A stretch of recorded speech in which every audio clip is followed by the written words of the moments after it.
slowly it'll show. There we go. Oh, yeah, yeah, yeah. Hey, Chris Hadzik, how you doing? Hey, I'm doing fine, Glenn. How are you? That's excellent, excellent. Hey, thanks for putting up with all the bullshit. Oh, no But problem. Bull- Bullshit is my hobby. yeah, exactly. So it's like, yeah, of course, when I have the audio producer, that everything goes tits up, but you know, kind of the way it works. It's not how you start, it's how you finish. Yeah, I guess so. I Yeah, guess so. that's right.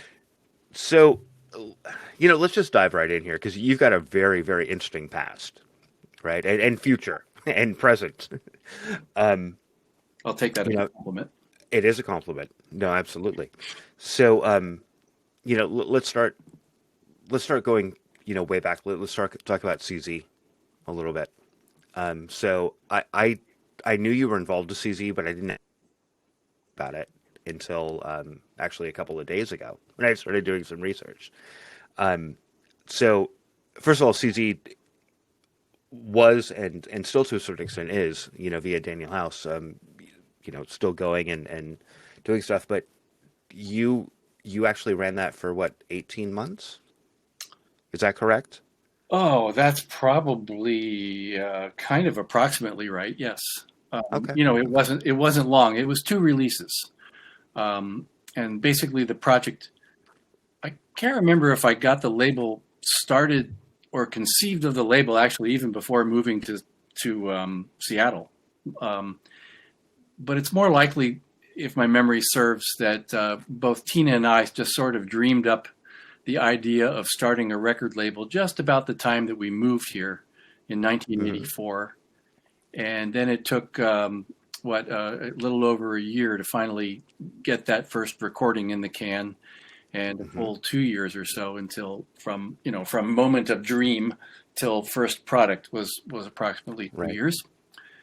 And yeah, I hung in there with the idea that this was going to be the start of something. And I thought perhaps that it was going to be, one of my cups of tea would be to run a record label. And Sure. it just didn't gel and work for me. So Hmm. there I went. Yeah, it's tough. I've lost more money as a label than any other thing I've ever done. So. Yeah, I didn't have any money to start with. So that was the problem, is probably that I started marginless, so Hmm. if anything interrupted me, I was toast. And the first thing that interrupted me was my business partner. We split up right in the middle of the making of the Deep Six compilation, which was All CZ01. right. Hmm. And we found ourselves kind of at odds, I guess you'd call it, trying to complete that production. I saw Hmm. fit to do certain things and have a certain attitude about them, and she was seeing things a little bit differently. So right out of the gate, the organization CZ Records was in turmoil with an internal difficulty, Mm. and I Sure. I wasn't blessed with having money or knowing how to keep it. So that Hmm. kind of meant I was on thin ice, and I was ripe for being picked off by other entities that wanted perhaps what I set out to do. So Sure. game Of on. course. Of course. Lost a few of them. Yeah. Yeah. So, how did you pick the bands on Deep Six, though? Well, it was partly survey and partly gut instinct and consensus. And by survey, I Hmm. mean we asked some trusted friends. I was in conversation at that time with the guys in Green River, and we shared a lot of thoughts about what's Seattle up to, what's going to happen with this city, Hmm. what about releasing records, who should release records, what's going to happen, what are the chances for success. And I was very enthusiastic, and so was Tina. We saw this town as a kind of a gold rich area that had undiscovered gold in it. That there was Sure. so much creativity. It was a metropolis and it was creative, and yet my observation was is that it was cut off from the rest of the country, and that we were just in a kind of uh, a kind of a junior playland out here that nobody really cared about, and it Right. just looked like ripe. ripe for growth. And conversations with Jeff and Mark from Green River, they more or less presented a list, and then we sort of had the right of approval on it, because we were going to, Mm-hmm. Tina mainly was going to sink a little money in, and I was going to apply my, genius production instincts and all that stuff. Mm-hmm. And we didn't really throw anybody off the list they showed us. We liked the list they showed us. And then we met individually with all the bands. It was kind of one of those like meetup slash sales job slash, it felt like we were NFL agents running around, trying to sign people up for something. And everybody kind of took us seriously, but everybody was suspicious. And but we got the full list of 6 to sign on and participate. So experiment was off and running. That's great. That's great. So what did you do and where were you before Seattle? I was living in Boston. Oh, wow. Okay. I was there for about 2 years. Prior to that, I was in Pennsylvania, where I finished up my 98% of a college degree in theater arts. And I moved to Boston, and at that point, I was endeavoring to get into the music biz. Once I moved to Boston, it was like, okay, Boston, let's go, Tina. Let's go live in Boston and embed ourselves in the culture, which we did. Mm-hmm. That was where I went. That was where I went and saw my rock shows and got all kind of greasy and dirty in the rock world, call it. Right. That's where I started recording, where I first decided, oh crap, man, this looks like so much fun. I'm going to save up all my money from my very low paying little warehouse job here and buy recording gear. So basically that's where my sprout came out of the little sprout jar. Yeah. So did any of the bands you recorded in Boston anywhere? Like, did you have any of those recordings? Like, what were you recording in Boston? Oh, I was recording it probably, I don't know. Geez, this is you got another hour?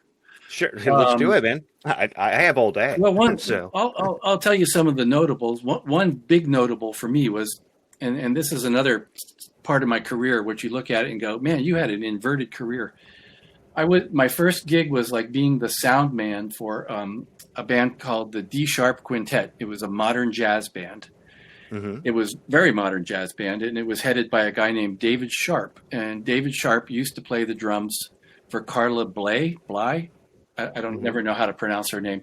And she was a very, very well-known American jazz composer that played Europe and the U.S., married to Paul Bley, B-L-E-Y. Mm-hmm. Anyway, D Sharp went on to be in the Modern Lovers.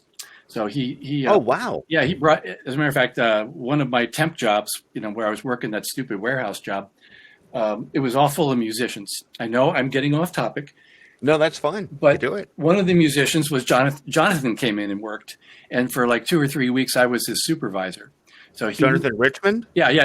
You got that? Holy shit, man. Yeah, that's awesome. This is like 1981, 1982, and Jonathan hadn't had a record out in a while. I think it was post Modern Lovers, and prior to, I don't know, he was in between solo records, and not much was happening, and he needed the $5.65 an hour or whatever the heck it was back then. Yeah, he's a really interesting character to work with, Oh, I can imagine. Yeah. I can imagine.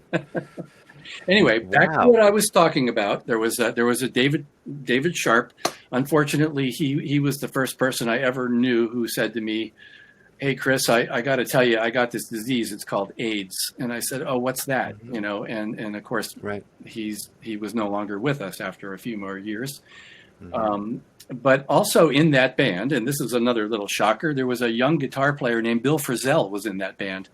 So there I am. It's my first band, right? My first gig. It's like, okay, here's David, here's D Sharp, ex-Modern Lover, and here's Bill Frisell, who no one's ever heard of. But boy, he's got some talents. And I got to record these guys. I made about 2 or 3 recordings, both in my bedroom and in D Sharp's basement. And I traveled around with them to a couple jazz clubs and basically recorded them and also did their live sound. And this went on for about half a year or so. In addition, I was starting to pile other bands into my bedroom. Basically, the procedure was pick up the mattress, put it against the wall, put the drum set in, turn on the 4-track, just wall to wall, smelly beer, everything. And then everybody would leave. I'd set the bed back down and I could sleep again that night. So that was the routine there for a little bit in Boston. That's perfect. So I said a lot right there. I know. Yeah, I know I can there is a lot there. So if you have any questions, you can ask them. No, we'll get back to some of that because Okay. that's fascinating. So, so you did that. You got the taste for That production. recording, is specifically making recordings, had its hooks in me at that point. And then the impetus to move to Seattle was kind of connected to that, because then it became the next thing in my head was, well, let's see. Boston is a very expensive place. My rent is going up. To try to rent a space in Boston and compete with the other, it seems like there was about 120 studios in Boston, all working very hard, all busy, all kind of expensive. And it just looked like, this is going to be a tough start for a kid with a warehouse job. Right. So Yeah, definitely. I had a friend that moved to Seattle, and they started teasing me with little bits like, "Hey, you'd really like it here. We just moved here. You'd love it. Come on." And then they started sending me stuff like, "Oh, hey, we bought a few singles and a cassette or two for you, and an LP if you'd like to listen to what Seattle has to offer." And I'm like, "What are you guys trying to do? Bait me into coming out there?" So I listened to it and went, "Oh, wow." I got the Seattle Syndrome Volume 1. Right. I got, a Blackouts record. I had Oh, perfect. something else. Well, they had taste in music. They knew what I liked too. So, so friends of mine, they basically put it on a hook, threw it out there, and I bit and was like, it just makes sense to me. That place, it sounds beautiful. I don't know what mountains are, but I think I'd like them. And moving from Pennsylvania, Boston, those places, it's just like dirty, big East Coast stuff. And when you hear stories about Seattle and big mountains and forests and woods and glaciers and volcanoes, it just became too much of an adventure that I couldn't refuse. And then the idea that maybe the town was small enough that a guy like me could start a studio and get it going. And I thought what I heard was what I heard in these records people sent me was it sounded like a lot of creative stuff, a little disorganized, but maybe really creative stuff going on. So, yeah, there was that weird arena rock meets punk rock meets like Black Sabbath. There was even way back in the 70s, which is way before I moved here, but there was sort of that weird, very unique sound in Seattle. Right. And still, even the bands that are still coming out, like, in the late, 2010s and whatever, there's a very unique take on music that comes out of here. Yeah, I think I haven't never thought about that, but I think you're right. I think certain things are legitimate here that aren't legitimate other places. True. No, very true. Because I remember, there was a little bit of a culture shock in my head, seeing shows in New York and Boston. Trained me to understand a certain ethic about art on stage with Rock Band, and I thought I thought I had learned a lot about what makes a good art theatrical rock experience, and a lot of what I found in Seattle scared me or disappointed me to some degree. Made me a little worried, and I think the one memorable thing is talking to some of the bands, like a few of the bands that were on the Deep Six comp, like Melvin and Green River and things like that. They would tell me oh, our influences are like Aerosmith and Kiss and stuff. Right. And then you'd hear them and be like, and no, it's not. And I would think, that's troubling. That's very troubling. How can we move forward if you're going to say things like that? It's just right. Because you know what I hope to find is, I hope to move to Seattle and find, oh, look, underneath the rubble, it's this incredibly esoteric, artistic stuff, Right. and I the music that was in my head literally at the time of moving from Boston to to Seattle was some of that like no wave stuff, like Right. the band Mars or DNA out of New York. Hmm. Just the shrieking, cacophonous, almost is it music, is it not music? I was interested in what was at the boundary of music and what was Sure. going to keep shocking and continually dismembering music as we knew it. Yeah, and there was And some of then I that found out here. we were all into rehashing guys with long hair and leotards and stuff. And I was like, Well, okay, that's another topic we can get into, like the fact that Seattle is actually a metal town right. that It and secretly is. It's a metal town that wants to be, something different. yeah, Yeah. uniquely something. And I've got some of those guys coming on, in the near future. Some of the metal stuff, and like when people hear Seattle, they don't think metal, but there are a lot of metal bands that came into Seattle, right? And like when I first moved here, let's see, in '85, I think it was '85, and I was still, I think it was a sophomore, it was a freshman in high school, I guess, when we moved out here. And I was looking for music. I was from Northern Idaho, so I didn't know what the fuck I was talking about. But Oh, anyway, so I moved out here, and it was like, okay, there's going to be great music. And the first show I saw in late '85, maybe early '86, was Variant Cause, right? Which is a great band. I mean, I still love, like, they did a great job. But I remember like seeing them at I think it was the Mural Amphitheater, and I was like, oh, this is what Seattle bands sound like. I didn't know, yeah. like, okay, and it was like it's that weird poppy, like, pre They Might Be Giants, They Might Be Giants sort of music, right? Like, the megaphone up on stage and all that shit. Well, yeah. If you listen to a lot of the early '80s Seattle bands, you'll hear a lot of that. There's a real pop influence, a real desire to kind of have Okay. hooks, hooks, hooks. Yeah. They weren't into the long, drudgerous, painful stuff No, yet. no, It no. was more hooky. And it definitely fits the nature of this environment, right? So in my mind, it's everything is like short and to the point. People in Seattle don't tend to pontificate at great lengths about things. It's sort of like, okay, let's have this conversation, and then okay, I'm going to turn my back and go, over here. And I think that's reflected in the music as well, Hmm, right? interesting. There's sort of a standoffishness that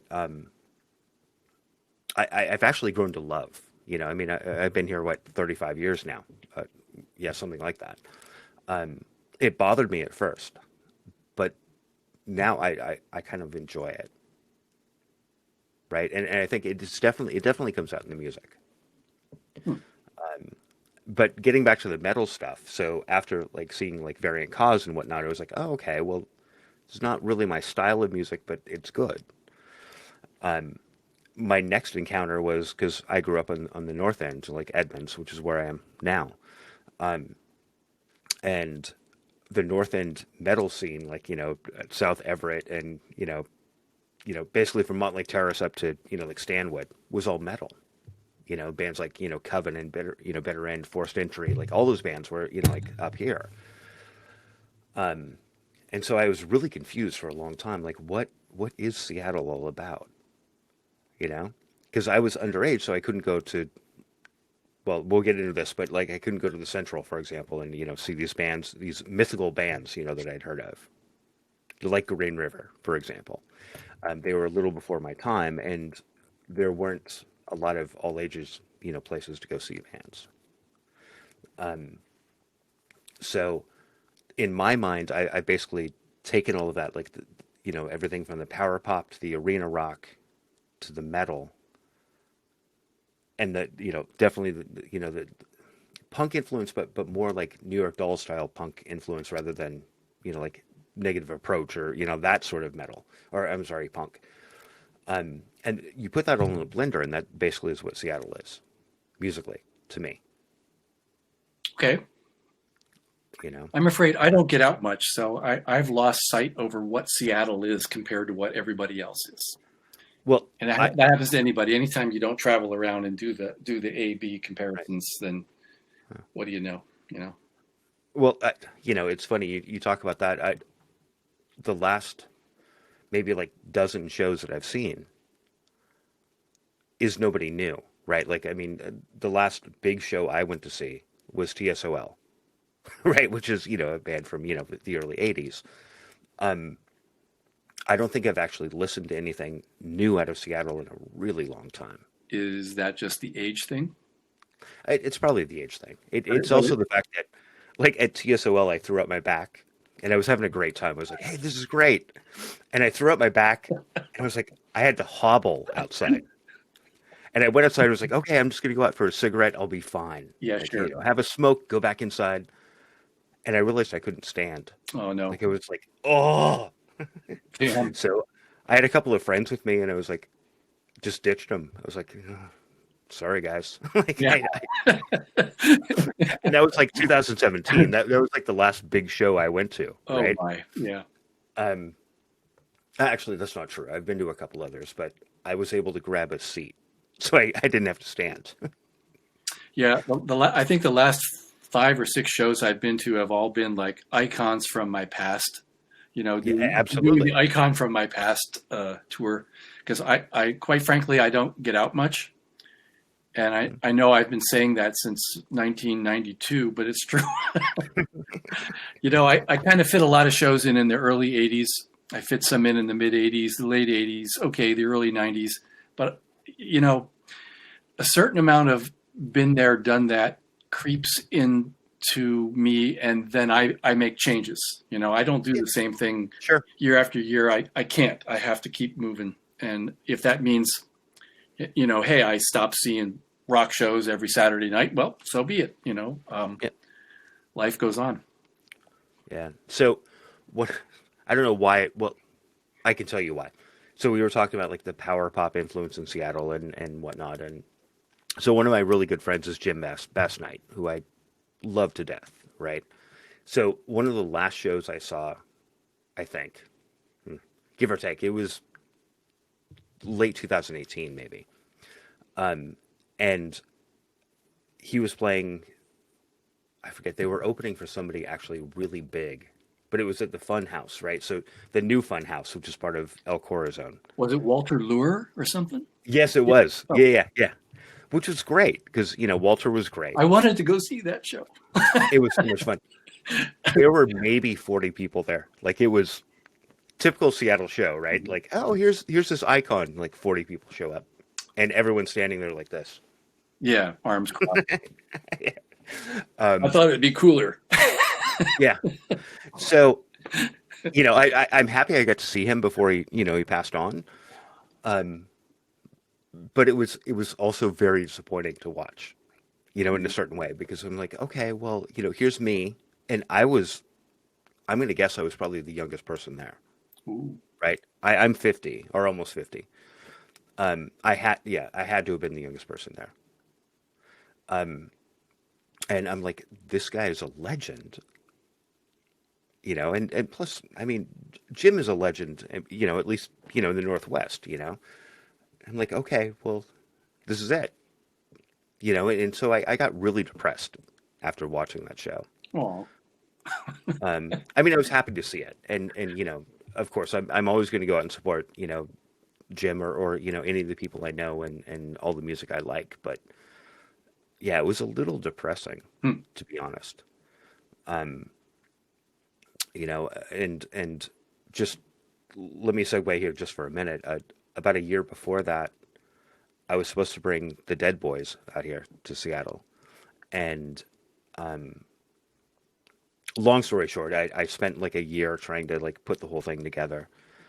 And I was talking to Dana at El Corazon, and he's like, yeah, no, totally, we'll book them. I was like, great.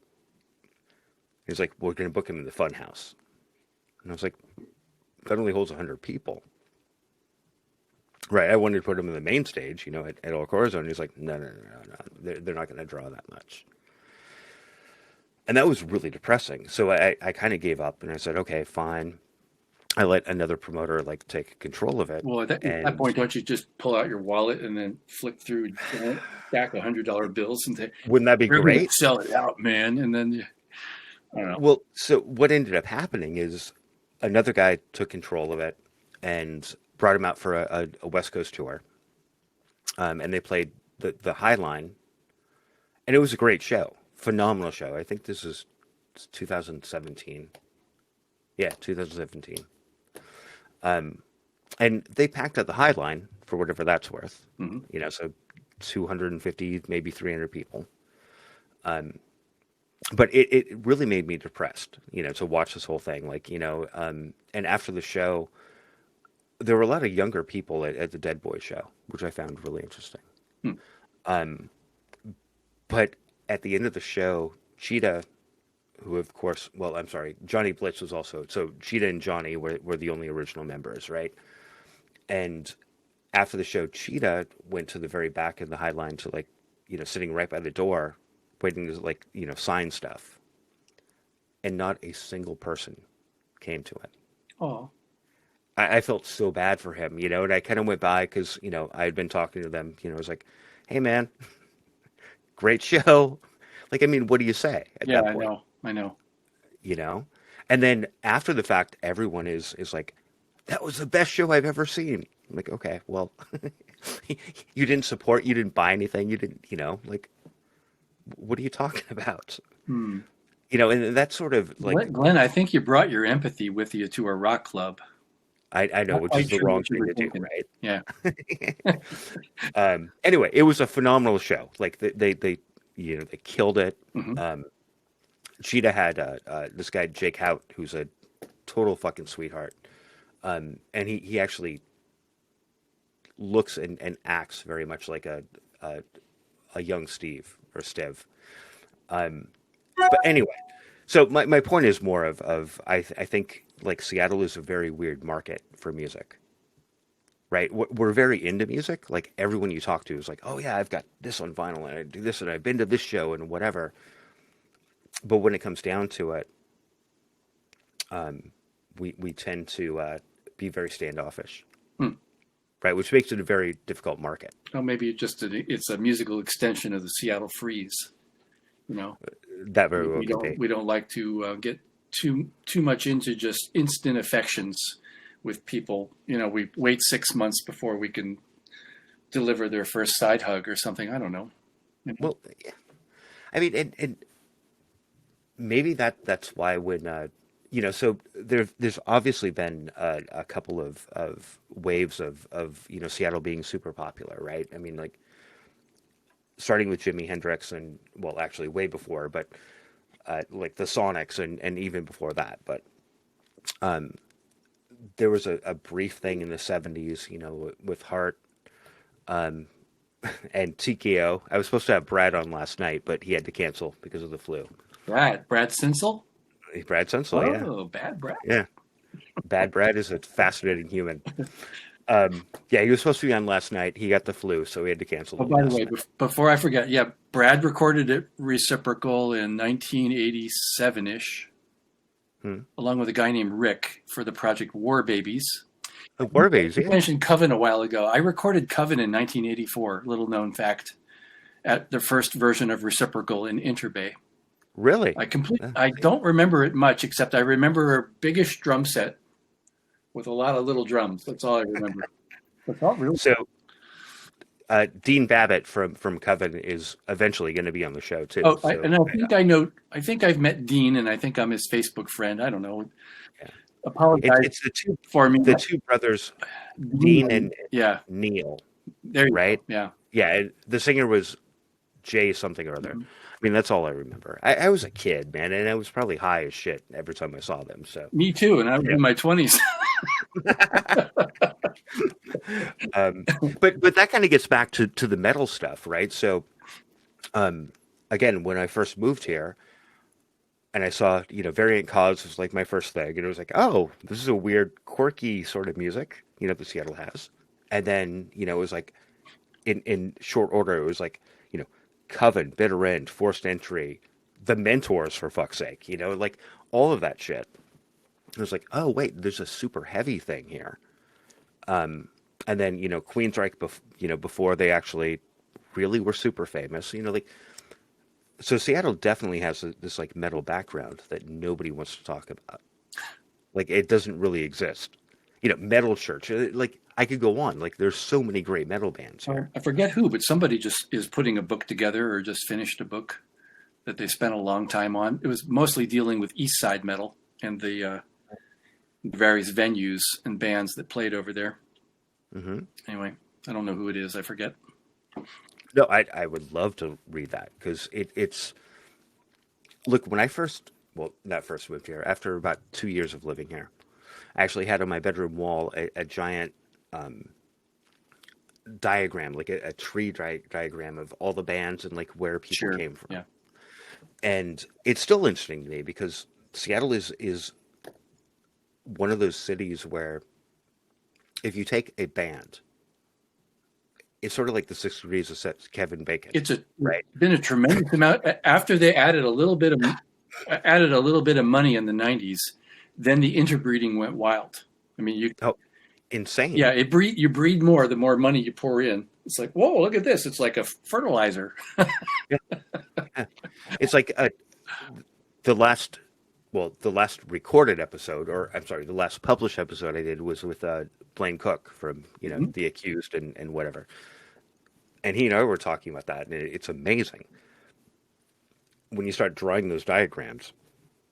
It's like, okay, well, kind of punky stuff, hardcore stuff, Guns N' Roses, like, you start doing these diagrams, and it becomes like amazing, right? And that's why actually I love Seattle music for that.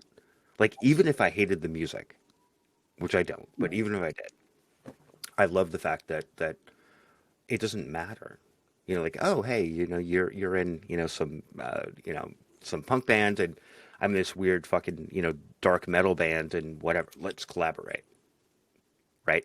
So, and I think that still exists.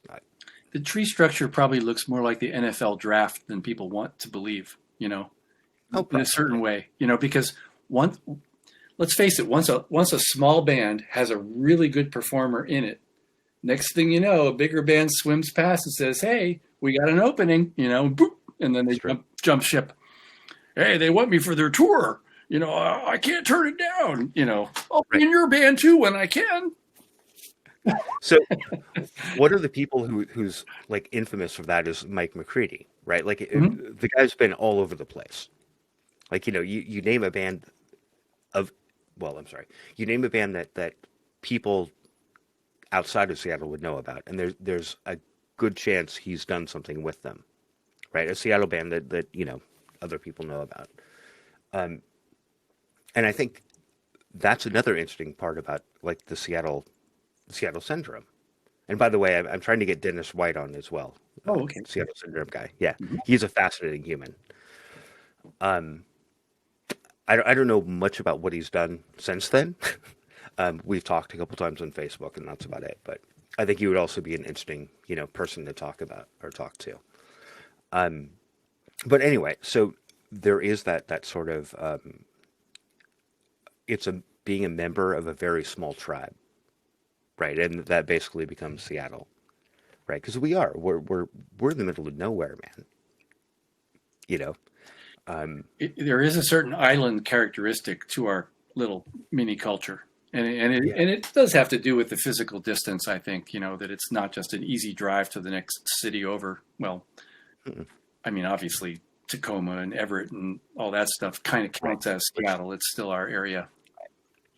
Well, and I think because we're so isolated, this is one of the few places in the world I've lived where, like, you're in Snohomish, because of how isolated we are, that's Seattle, right? Like, nobody would blink an eye if you were to like, yeah, no, I'm Seattle based. Yeah. Even though it's, 30 miles away. No, if I'm talking to someone halfway across the world, I sometimes don't bother with the Snohomish word. I just tell Yeah, of course. Yeah. Of course. So, but if you're in a major metropolitan area, like, you're in New York City and you say, like, hey, I'm from New York. And they're like, well, where are you? And you're like, well, I'm in, New Haven, Connecticut. Yeah, that's They'll be like, no, fuck you. quite You're right. not. Yeah. But here, yeah, I mean, 90 miles away, hell, Yakima is basically Seattle. Yeah. Right? Because there's nothing around us. Yep. So that's fascinating. I have a lot to talk about that, but I'm sure nobody wants to hear my pontifications about Seattle music and whatever. Um, Although we'll probably get back into it just cause.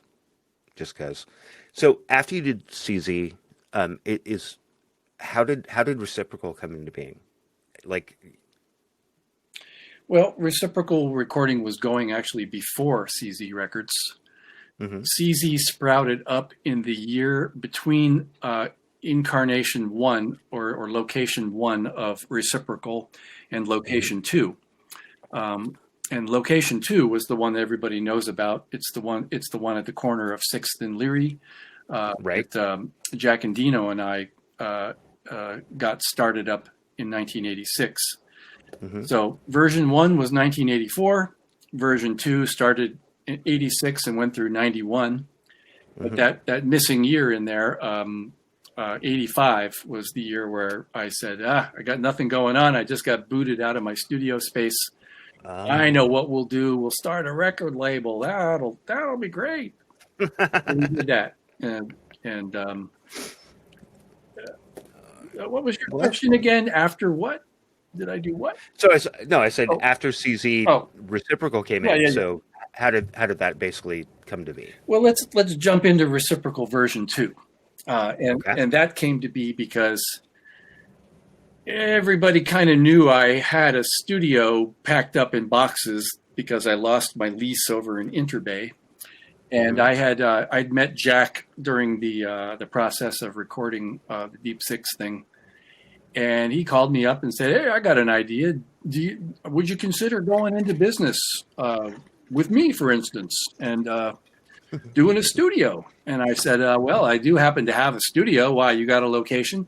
He said, "Yeah, I know where one is. I happen to know where one is." hmm So he shared that information. I took a look.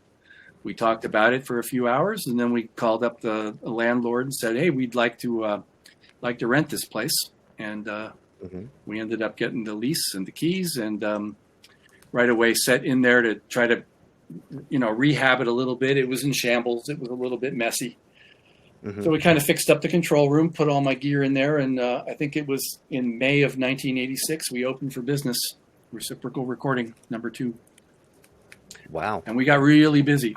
It just Yeah. No. Of course. Jack had his draw. He was already kind of doing 4-track recordings out of his house, and I had clients still left over from version one. So as soon as we put the open for business sign up, it got busy, and then we right away just started, just working as much as we could, and we slowly incremented the rate up. I think we started at $15 an hour there, and Amazing.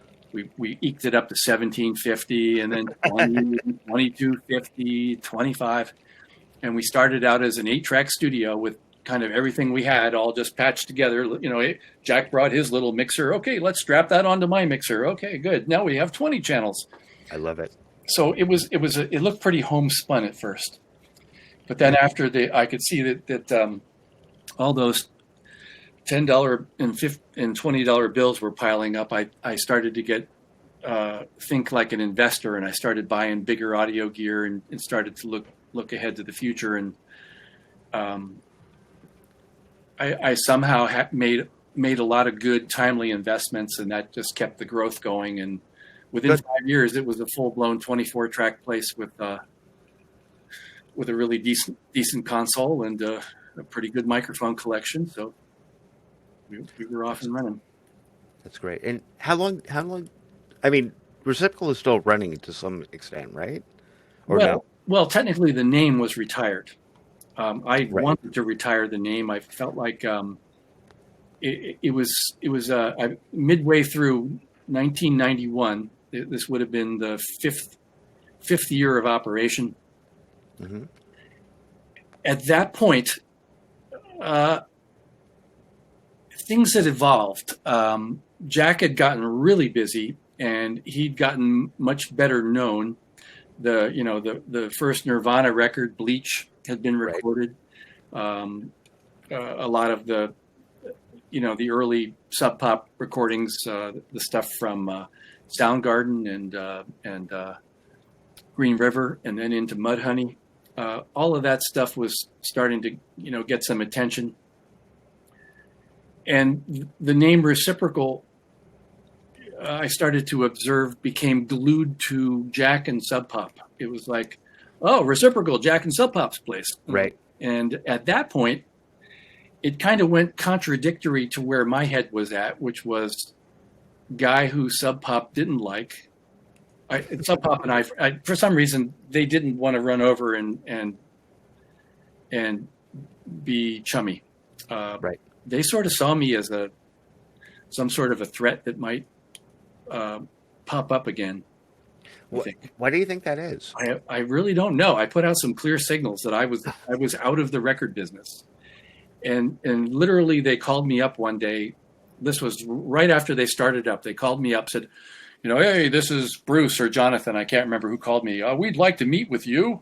Can you come meet with us? And I went, oh boy, okay, great. We're gonna make a giant merger. We're gonna all be friends. There'll be some money in it for me, and they'll use my studio, and everything will be great. And they sat me down, and I remember Bruce was just drawing on the floor with the layout of the first Green River album, and Jonathan just sat there and said, okay, so the question is this: do you intend to go back and to keep doing the record label business? And I said no. And then he paused, and they looked at each other. He said, okay, thank you. So who knows? Someone has to ask him what they were thinking. And I hope they weren't, I don't know. I should have said yes just to find out what they were going to say. But Well, yeah. I had an experience not too. I'm going to be a little bit careful here, but a band, fairly early band on Sub Pop. by the way, if I'm not careful, please chop it out. Oh no. To be honest, Someday I'm going to say a yes. whole lot of shit. Yeah. No, that's fine. Like I want the shit, but Well, yeah, we'll talk about it after the fact, just in case. A band who was not the first wave, but second wave on Sub Pop. So late '80s, very, very, very touching the '90s, right? Became internationally known, although not humongous. Anyway, so I was managing another band that a couple of these members were in. And I reached out and was like, hey, your band actually has, I forget what it was, 1.5 million views on Spotify, whatever it was, right? So this is a band that, Sub Pop had dropped like nothing, had never paid them anything. And I was like, okay, well, so I started digging even deeper. And I was like, well, okay, even by my like back of the envelope, like one of my things that I do is music licensing. So, I know a little bit about it. And so I was diving in and saying, like, at the very least, they owe you a couple of grand, right, over 30 years. And they're like, no, we've never received anything, just, bills. Bills. So they actually sent me the original contract from Bruce and John, and it was half a page long. The entire contract, page long, that basically said, "Fuck you." well, Right? Like that was basically the contract. So then I went back to main guy in band and said, "Well, can you send me some of the statements you've gotten over the years?" And he's like, "Oh yeah, no, I get them every month." So every month he gets a statement saying, we paid, I think it was like 20 grand, for the original recording. And every month it goes up. So, 25, 30 years later, it's like, you now owe 37,000. Right? It just keeps going up and up and up. uh-oh. And so it doesn't matter what they sell. Uh-huh. Like, no matter what, like, he keeps using this, yeah, you owe. And in this particular case, it doesn't really matter because, guy has his own money. Like, he doesn't care. But, and I'm not saying that I'm not saying that Sub Pop was bad, per se. Like, that's just kind of what record labels do. Right? And I'll add to that. I think that there was a period in their youth as a label where they were bad. In other words, they didn't know how to be good, and they thought that by being bad, that would create good. If you get what I'm saying. Yeah, no, I totally They get. wanted to be the Sid Vicious of the Seattle record label biz. They just Mhm. wanted to be sloppy, messy, outrageous, and audacious. And Well, I yeah, know because I tried to get money from them when we recorded bands for them. right. And the thing that kills me is that when they finally sold, they sold for like $12 million, which is, not insignificant. But honestly, if they were such bad boys of finance, they could have sold for way fucking more. Well, I think they grew a good side. Um, my Yeah. theory is that they learned a few lessons along the way, and of course, I think the business probably changed character a little bit when Bruce split. Um, Right. but I don't know. I don't go in there. I don't ask, and I'm not privy to gossip, so I Yeah. can only No, look from a and distance and go, yeah, hmm. no. And I don't want to really dive into that. Yeah, I'm Just not the guy to because dive into it with. part of the problem, another, a trait of Seattle is that everything is so small. So when like you talk about one thing, It gets around, yeah. oh yeah, no, really fast, like really fast. And now that you mention it, whenever I think about the Seattle music scene and the way people act and the way they act together and the way it's grown, I always go back to the gold rush. If you know Mhm. what position Seattle was in during the gold rush and how everyone suddenly like turned into a supplier for gold Yeah, miners, and nobody was trying to advise them, hey, you're going to freeze to death, hey, you're going to die, hey, you're going to starve. They were like, hey, you need a shovel, yeah, you need a shovel, hey, you need this, you need that. yeah, Everybody was all happy about the business, and we just kind of like we made money on it. We just said, hey, they're selling dreams up there and they're coming through here, so get your shingle out, we're making some money. yeah. I And mean, the same like, goes for selling records and what have you around here too. It's a yeah. I mean, so I remember, um, actually, there are a couple of them, but one I remember the most is, again, I grew up in the North End. Wait a minute, Well, what happened to Idaho? no, I mean when I came Oh, here, okay, okay. so like 14 plus, whatever. And I used to sneak into the Riviera Steakhouse in Linwood, Mm, and sounds like a night they out. had, well, hold on. So Riviera Steakhouse had Bondage Boys, which is, Oh, I recorded them Tammy. too. I recorded them Did too. you? Yeah. So that was, obviously pre Faster Pussycat. I always remember this Um, one song Bondage Boys did because I just tickled me pink. It was the chorus went, I'm ready for action because nobody fucks with me. I'm ready for action because nobody fucks with me. It's like, yeah, so that's going to be a hit, guys. Tammy slash Timey, depending on, Uh, he gave up on the Timey because nobody could figure it out. But oh, foreign word. um,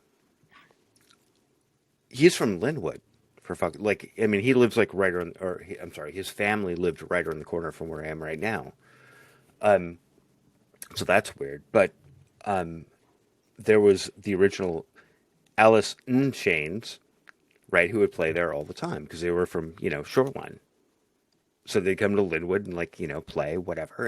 And that place was awesome because the owner, was a Chinese run steakhouse, right? So they had the big bar in the back, and the owner knew, like, hey, I can let underage kids in here and I can make some money. Yeah.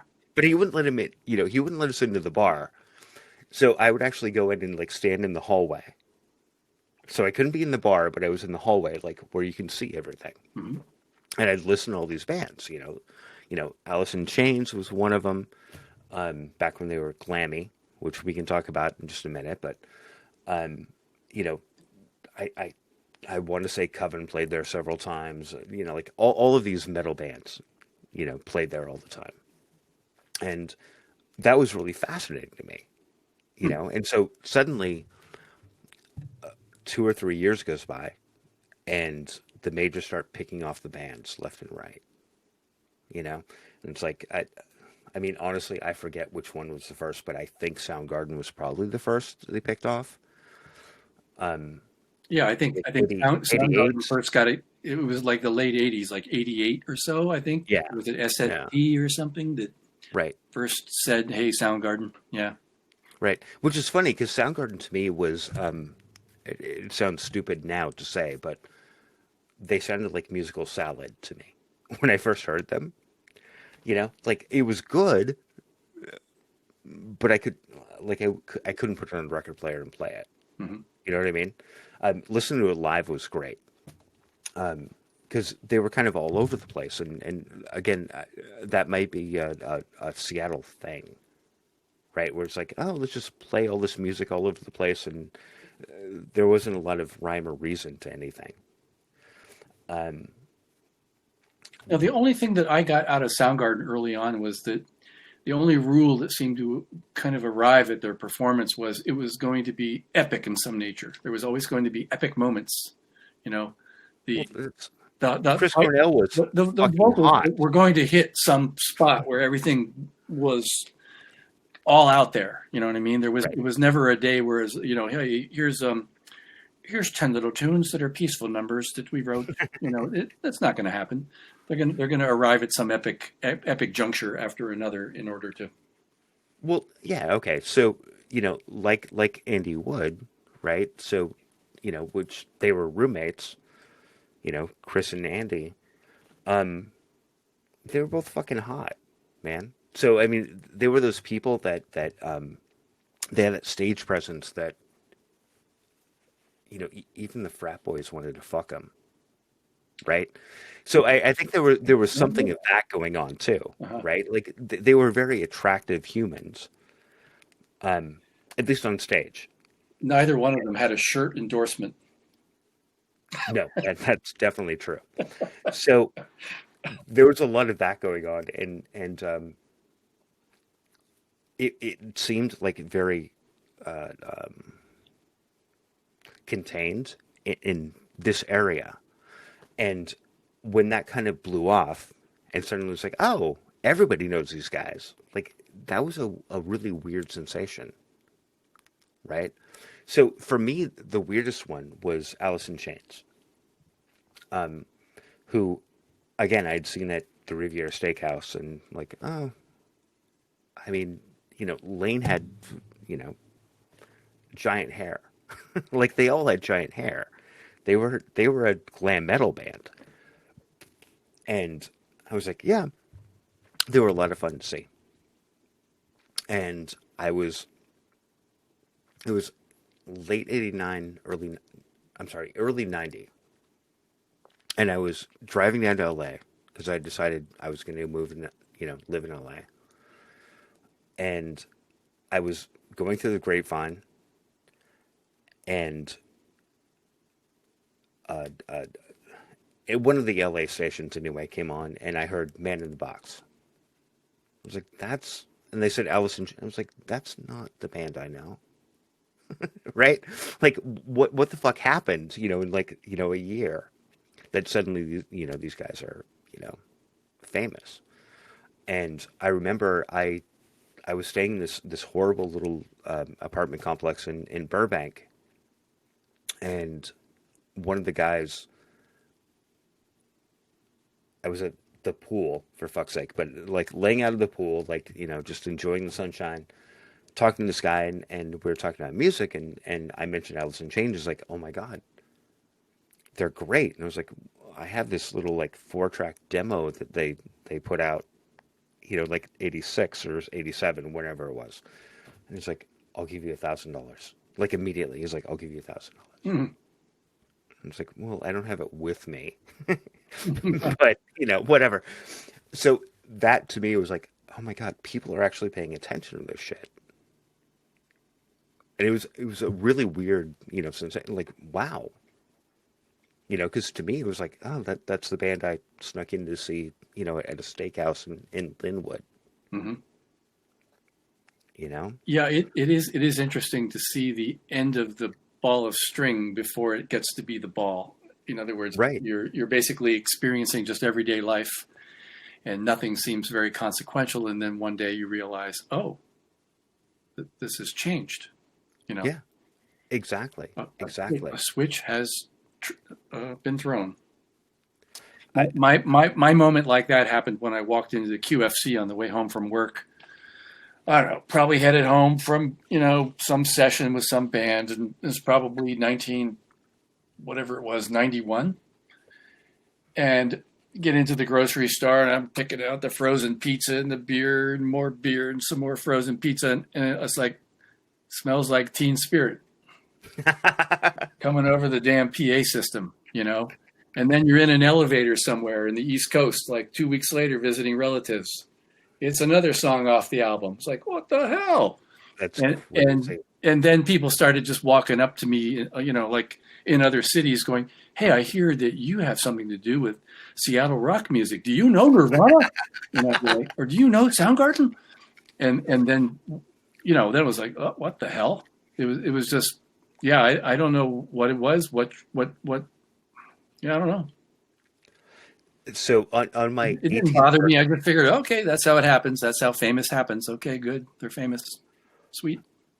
yeah, and I think, well, okay, two things. So one, my 18th birthday, I went to a show at the Hub Ballroom, and it was Crunchbird, Tad, and Screaming Trees. I'm sorry, no, I'm sorry, Nirvana. Sorry, it all becomes a blur at some point. But Sure it yeah, is. so um, I had albums by everyone there, but I was actually fascinated by Crunchbird, and Jamie Crunchbird is actually a good friend of mine now because he's interesting as fuck. But I didn't know him back then. I was like, I'm gonna go see Crunchbird. Like I didn't care about the other bands. Like I'm just gonna go see Crunchbird. And so I showed up, and it was a pretty packed show, for a hub ballroom show. Mhm. Probably 300 or 400, maybe 500 people. And I watched the Crunchbird set because they opened. Had a great time. Went out, probably got stoned, whatever the fuck I did. Like I was a mess. Come back in, and then I want to say it was Tad. I'm pretty sure Tad was the middle, and Tad always does a great show. So I was like, okay, great. And Nirvana came in, and I was like, okay, this is great. I'm gonna go back outside and get stoned. Mm. And that was kind of the moment where I walked outside to get stoned, and like 200 other people came in. Right. So by the time I came back in, You couldn't it fit was the room anymore. it was packed, Yeah. and I was like, but I just bought this at Cellophane Square for like $3. Yeah. Right? Like, I mean, why are all these This people is in here? not supposed to be packed. Yeah. Yeah. Yeah. And that's when I kind of realized like I've lost this. Like I'm no longer in control of, or not control. I no longer understand what's happening, Hey, it you know? happens. Um, and I actually left halfway through the set because I was like, oh, I've seen him before. Fuck it. I'll see him again. And never saw them again after that. Because no, I'm not going to go in front of, I'm not going to stand in a room of, 10,000 people to watch a band. Like, I just won't do that.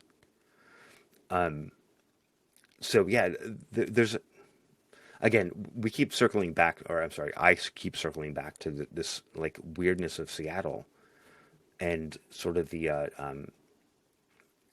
personalities that make Seattle like a really weird place, right? And I think it is like it's a super weird place because we don't. It's got weird people in it. Yeah, well, yeah, no. Well, I mean, we have the highest suicide rate Oh, of a major city well, look in the outside, United man. States. Yeah. We have the highest alcoholic rates of anywhere in the U.S. outside of Alaska. Guilty. Well, this is coffee. Coffee. Um, no, so it's fascinating. So let's get back to you a little bit because I've been pontificating for no reason for a while. You spent your entire career recording, mastering, mixing a bunch of bands. Um, Well, I did a so few other things in my entire career, but uh, fine, fine. nothing much. But the reason we're talking is all about Right, your right. The thing that you're drawn to. Yeah. exactly, exactly. Yeah. So I'm going to ask a couple of rapid fire questions that Oh, are probably pedestrian and stupid, but we're going to ask them anyway. Um, who was your favorite band to master?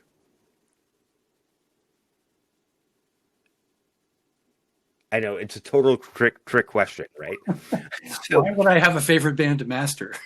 well, what I mean is, so you're listening to it. Is that like which one were you happy to finally get done with? You can answer it however you want, but I mean, my question is, Oh, um, which of the bands that you've mastered have been your favorite bands? Like which is yeah, the, oh, that works too. Yeah, yeah. we can do that. Oh gosh. Ooh. Is it- um, Actually, hold on, Chris. Let's go backwards. okay. I might think of What the is answer. a, I don't know. what is a band that you've been paid to master, but you keep listening to over and over again, even though you're not getting paid to listen to it? You're like, oh, this is great. So I'm just going to keep listening to it. Oh shoot. I usually set them aside when I'm done with them. Yeah, no, I mean, that makes sense. But I mean, Oh. I think I know what you mean. Like, okay, you get all done with it, and then you still like to listen to it. right. Yeah, Yeah. okay. So you've been paid. Well, You're like, well sometimes I want to listen to well, this. what happens there is sometimes there's some hidden meaning or emotional attachment that arrives with the Mhm. package, and that'll sometimes create a kind of a love affair that I will get with the music. That happened recently. I actually got to record a band, and then someone else mixed it. They got some semi-famous guy to mix it, but then I got to do the mastering, and then I took it and I listened to it maybe 100 times because I really love the songs. This was the Mhm. final album for the local band called Math and Physics Club. They were kind of a Oh yeah, I've been Seattle-based. meaning to check them out. Yeah. Yeah, they were kind of they're kind of like that soft edge, kind of a rock, kind of like a Death Cab for Cutie kind of a thing, melodic and Mhm. whatnot. But these guys looked me up and said, "Hey, you want to do a recording?" I said, "Well, no, that's impossible. I don't have a studio anymore." And they said, "Well, we mean location." And then I found out it was just like a few miles away here in Snohomish. And Wow. would I like to make an album? I was like, "Well, why the hell not?" So I fell in love with the songs. I really liked the guys in the band. We all hit it Mhm. off great. And then mastering it was wonderful, and I really liked it. Anyway, end of story. No, I totally get that. So again, I told you we're the rapid fire Okay, question so part. I slowed Um, you down. Keep rapiding. yeah, let's do it. Yeah. Your mastering process. Like, how do you work through that? Wow. Well, the process mentally is basically just you start by listening Hmm. and you kind of give yourself a little bit of time to kind of hear what's there, Hmm. before you make any decisions. I mean, the worst thing you can do mastering is deciding that you always do things a certain way. The best thing Right. you can do is to forget about the way you always do things and start by listening and say, what do we have here? And just make simple observations. Maybe listen a little bit more and develop a plan about what to do about the observations you're making. Hmm. Then the next step is you get your mastering chain together. In other words, you put your files at the front end, and then you arrange the processors the way you want them. And usually I put them in the same way they always go. They're digital processors, and I'm usually using Universal Audio UA stuff because I know it very well and I love it. Line up my processors, usually about 7 or 8 of them. The dynamic processors are usually at the tail end. The tonal processors and spatial stuff is usually at the front end. Hmm. Then the process becomes a kind of a slow walk through all the material while layering in very basic processing to see if you can achieve a betterment of the entire grouping. In other words, maybe a recording comes to you and for some reason the whole thing is missing high end. Put on a little high end. How's the whole thing sound? Better? Okay, good. Then you reach a point where you say, okay, I've pretty much made any general adjustments to the group. Now it's time to pass back through it multiple times, maybe not a full listen, but a good 30 seconds, 30 seconds for the next tune, 30 seconds for the next tune, and you start to refine your adjustments and individualize them. So you kind of increasingly become more critical, and you start to examine your output. You look at your output in terms of its level and characteristic. Mm-hmm. You make any changes to dynamics that need to be made. Maybe you have an extra dynamic mix. That might involve doing more squishing, more bringing together from the low level to the high level. Dynamics need to be brought closer. Right. And it's all aiming to reach an output that meets the following criteria. Sounds good to everyone, meaning you play this and everyone goes, I like the way that sounds. Now, why do they say that? Because it meets some universal characteristic where it has an expected spectrum. You know, we hear highs, we hear lows, we hear everything in the middle. Right. We think, that's what I want to hear. Number two, you have to fulfill an artistic objective. So if the artist writes the song and they intend it to pacify a butterfly, you better make the song sound like it's going to pacify a butterfly. If that means not too much 4K, so be it. Mm-hmm. Chances are they're not doing that. Chances are it's a hard rock song. They want to melt your face and shred your something. Well, you have to make sure the tone is the face melting tone, and the dynamic is the gut shredding dynamic. So you have to join the team of artistic goals, and if you don't, then you're not doing your job. So can we back up just a second? Yeah. Before you master, do you listen to the entire album? No. Or do you just kind of do like bits and pieces? Bits and pieces. Okay. No, perfect. I mean, that's what I would do. You can spot, there's consistencies you can spot in a very quick, short time. You know, and if I just quickly dip into all 10 of the songs on your album and every one of them comes up sounding like it has a weird resonance at 180 cycles and there's no high end whatsoever, I'm going to rapidly reach the conclusion. I don't need to listen to it. I can just start throwing on those corrections. And because I have to do this, Glenn, I have to save my ears. I have to save my energy. Definitely. I have to save it and not like spend it frivolously. I'm keeping it so that once I've got it down to, I think it's there. Is it there? I better damn well be sharp right then and there. And if I'm not, then I better do another smart thing, which is set it down, wait for the recharge, wait for the refreshment, wait for the overnight, come back and say, fresh ears, what have I got here? And you try to hear it without telling yourself you already know what it is. Because once you tell yourself, oh, I know what the problem is, or I know what it's doing, or I know it's perfect, guess what? You're done and you're not going to hear anymore. You can only hear when you allow yourself to not know what you think you'll know. So, is there any band you've refused to master? I don't think so. Maybe there's been a few where I've been discouraging in that I haven't been reachable by phone or email. Right. Well, I mean, I assume there's probably a band somewhere where you're like, I can't save this, so I don't want my name on it, right? And I've been through that too. Like in my brief label stuff, I've had a few bands submit stuff where I'm like, yeah, no. You know what? There's nothing to save this. The interesting mistake I've made throughout my life is I don't say no to people. I don't worry about my name, and I don't worry about association drag. In other words, I don't do that thing where it's like, oh, I got to pick and choose. I got to only pick people that are only going to advance my career. You know, I've seen that employed where it's like, I got to make sure I only work with stuff that's going to do me good. You know, I don't want to work with guys that are like, you know, everybody thinks aren't good. So, Okay, so this is something really interesting, Chris, Because and I'm a humanist first and a right. professional second.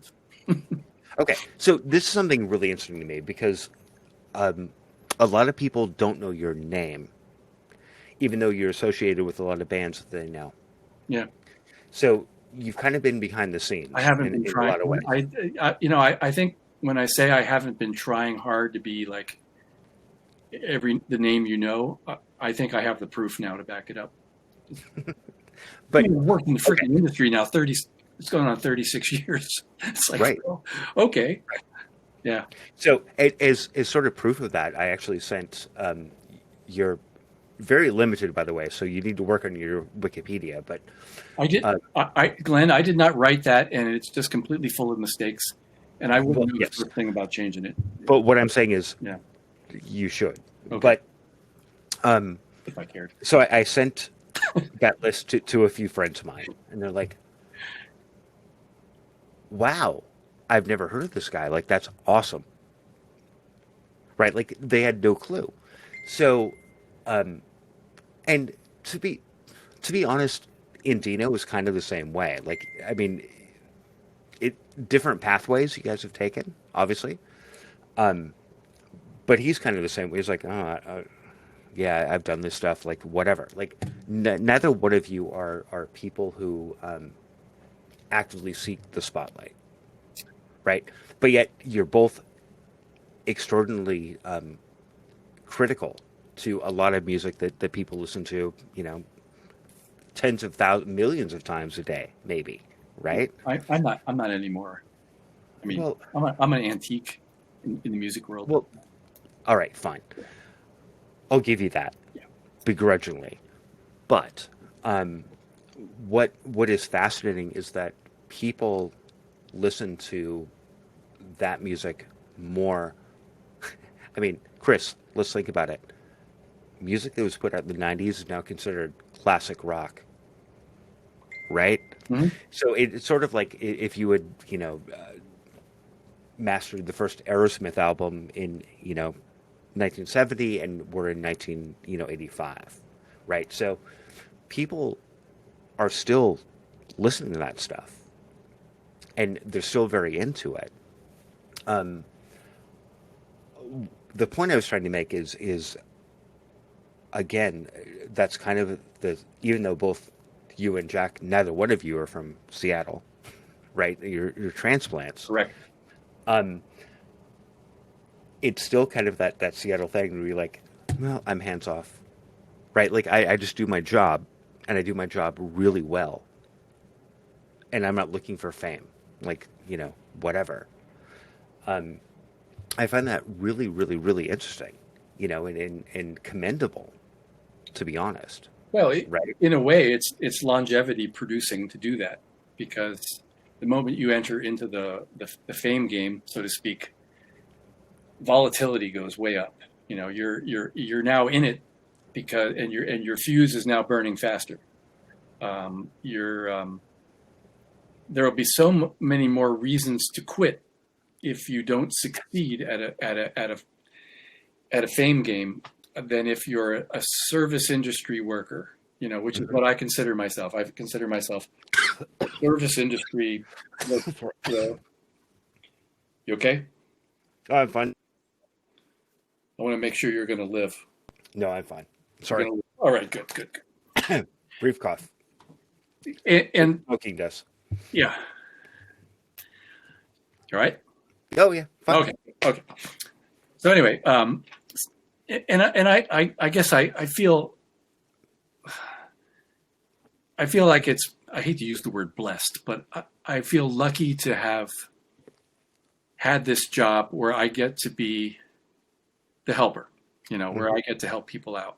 Now it's not my ego and my open nakedness on the line when every record comes out. All I get to do is basically be the hospital, the person in the OR who basically passes the scalpel, maybe makes a slice or two, does this or that to somebody's baby, and then somebody's baby is all nice and healthy and perfect, and then it runs out and does its thing. but I get to participate. I get to be a team member. I get to be a team member of an artistic team, Right. and that to me is an opportunity to have a visit and a tour and an exploration. So, it's all very brief for me. I don't get to stay with a client for long, and I certainly don't get dragged along with them when they're up on the receiving their awards or anything like that. But I do get to kind of have that little insight into what they're thinking, what they're doing, what their aims are, and share a little bit in the joy of success. So I think that's beautiful, man. I mean, I think I that's would beautiful. like if there's a way for me to if someone said we'll make you a little bit more famous and you'll get a bunch more money, I would probably go for it because So I could use the cash. But I really don't. I really don't want the name getting. I don't care about the name stuff.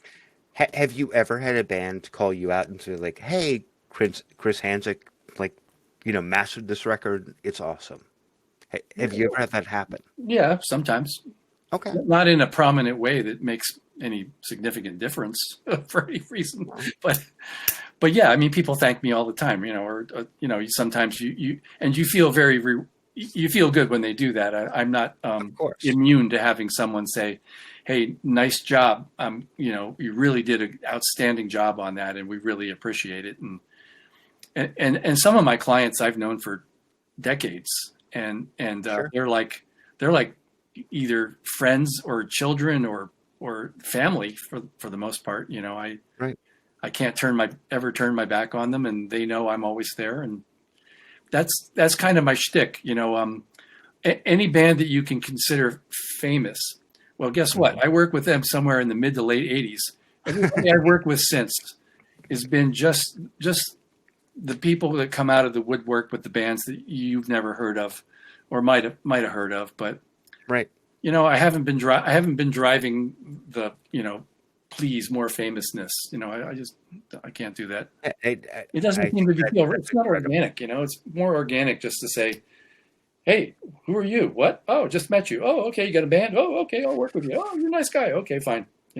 And So have you had a situation where you've worked with somebody's child, like somebody you worked with? yeah. Like I did. Okay. I did your dad's record. Yeah, I have a few of those now. Yeah. Yep. And I mean, to My me, dad that's said he worked with fascinating. you in '84. He's like, uh-oh. You're like, uh-huh. Uh-huh. Yeah. Well, don't meet that beat like your dad did, right? Like, Yeah. fascinating. So, we've been on for a little while, so let's start to wrap up here. Okay. All right. I have a couple of very quick, well, hopefully quick. We'll see. We are in the midst of COVID, and it sucks. Is that affecting you in any way? Well, yeah. I mean, business. Is it affecting your business in any way? Well, I think it affects my business in that it's been a bit of a suppressant for band activity overall, especially early on. I think people just kind of went into shock, and they just kind of lost a little bit of that band pizzazz, with the realization that maybe shows weren't going to be happening soon, Right. and just the fact that you have to when you get together with bands, you're going to have to get together with people that aren't in your household and all that other stuff. And I know a lot of people. Most people have been doing the as safe as I can while still maintaining my sanity, while still fitting all the pieces of my puzzle together, kind of thing. We've been compromising.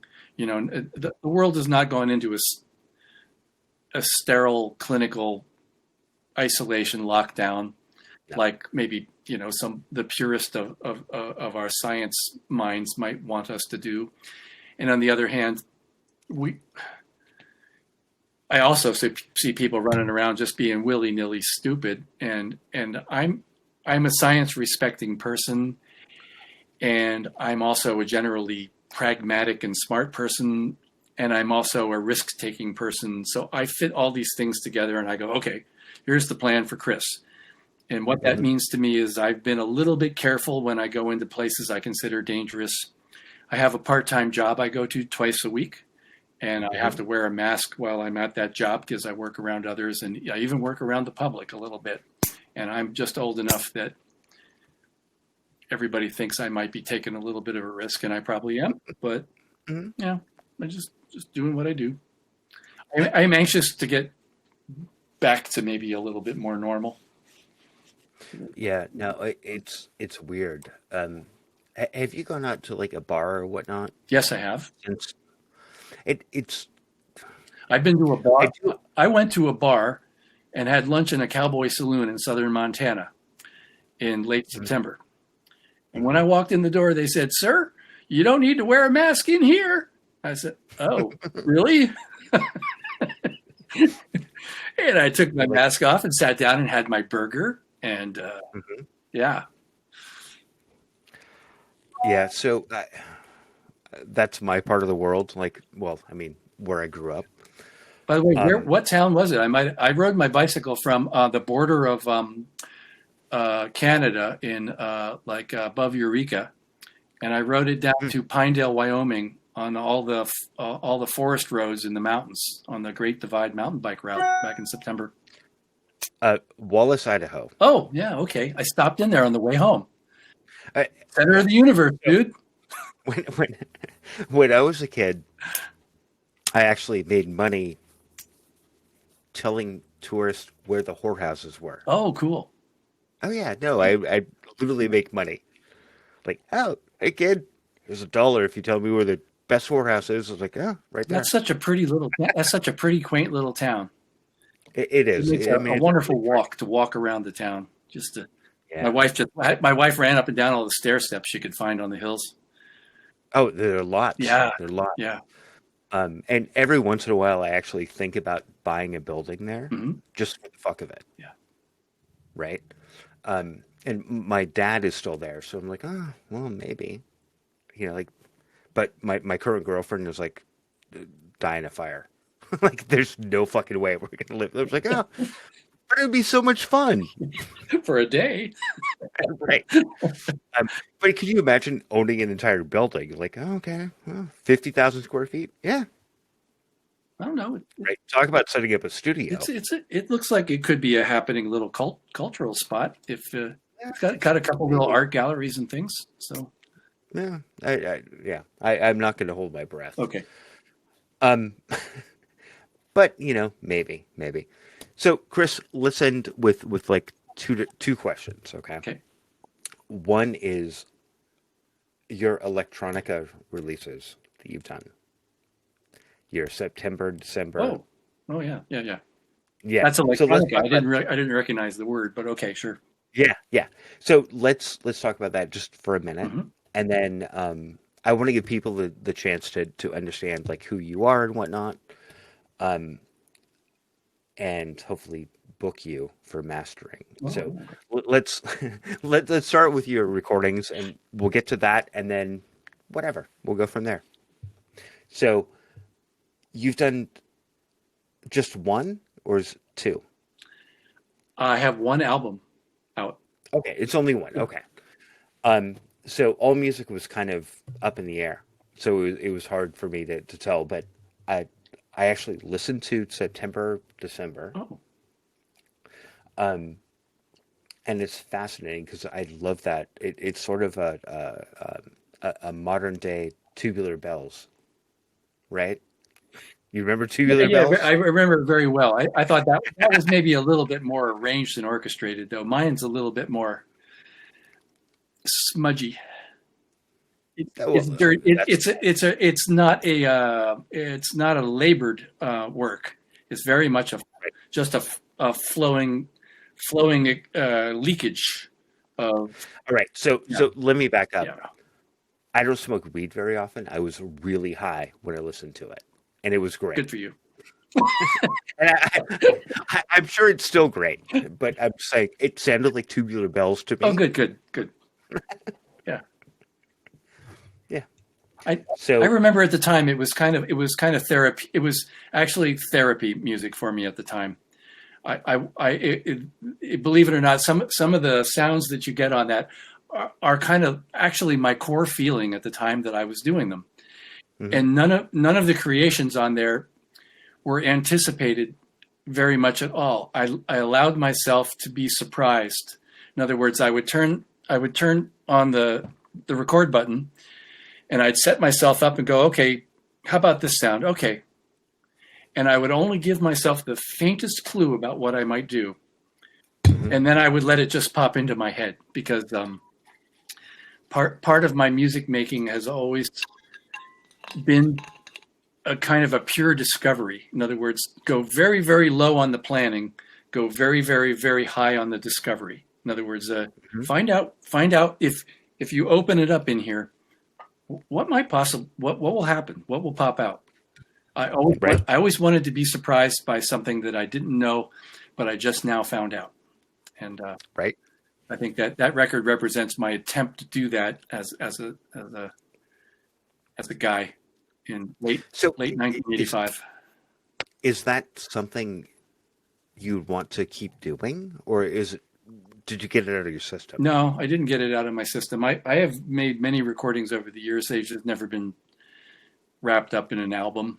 I always But I suffer from several problems, mental blocks and whatnot, where I'll right. record something and go, oh, well, that's pretty good, but not good enough, and I'll put it away, and then So I'll lose it, right? And then I'll come along and go, oh, let's do some more stuff. Oh, that's pretty good, but nobody's going to want to hear that, put it away. And but truthfully, when I do bring the stuff out, people listen to it and go, yeah, I didn't want to hear that. but then again, we live in a society where people just throw shit out. and you'll find an audience for it. Yeah, true. Yeah. True. So okay, one of my last questions is going to be, why don't you just throw it out? Just let it go. That is a really good question, and I ask myself that a lot, and that's one of the things that kind of bugs me a little bit. Like, Chris, why did you stop doing this? Like, when I was in college, I was also a writer. I wrote a play. It was produced in college at Penn State, and after I got done with that, I never wrote anything again. And I thought, Chris, why didn't you write anything again? It's like, I don't know, Glenn, what's wrong? There's, yeah, I right there with you. Like a lot of creative stuff, you're like, that's great, and then 10 years, like, no, Yeah, right? once you let it go Forget 10 or about it. 20 years, it gets kind of hard to climb back on. So I All don't know. right. So I'm hitting, as you get older, like right about I'm feeling now where I'm starting to get this idea that, hey, dude, your time is running out. You better start planning it carefully. You better start doing what you want to do. You better stop wasting time, and you better yeah, get stuff taken care of if you want to do it. If you don't want to do it, fine, just sit there.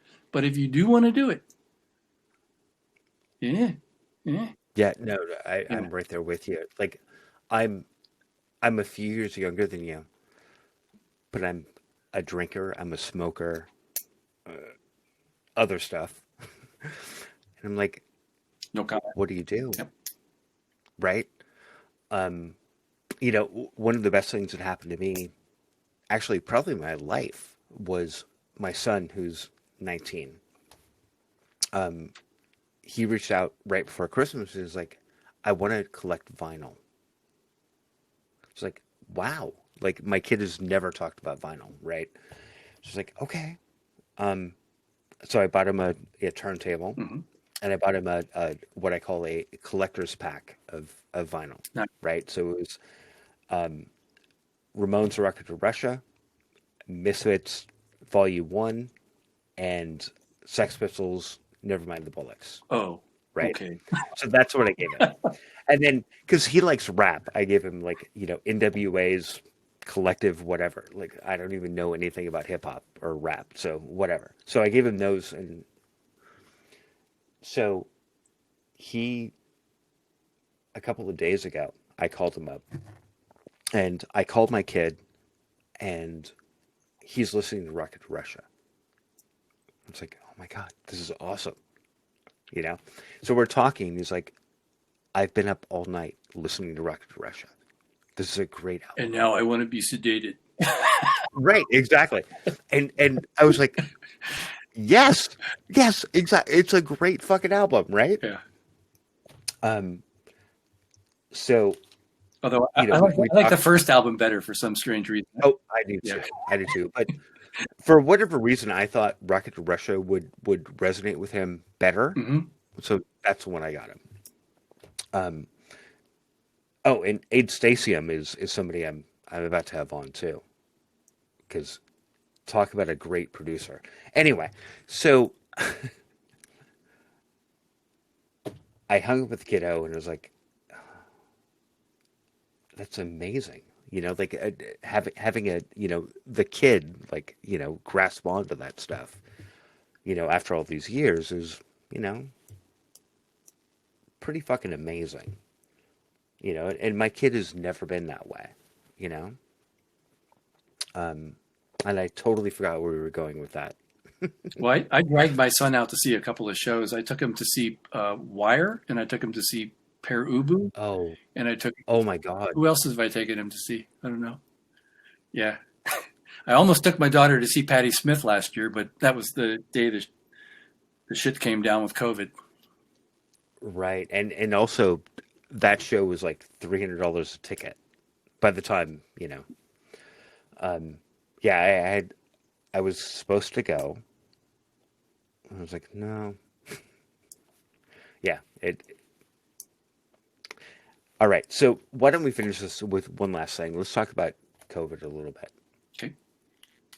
And I already asked if it's affected you, whatever, business, but personally, how is it And I should add, business has gone on despite COVID, because let's face it, my business comes in through the computer. I can do my stuff and send it back out. Right. So in a way, I'm fortunate with that regard.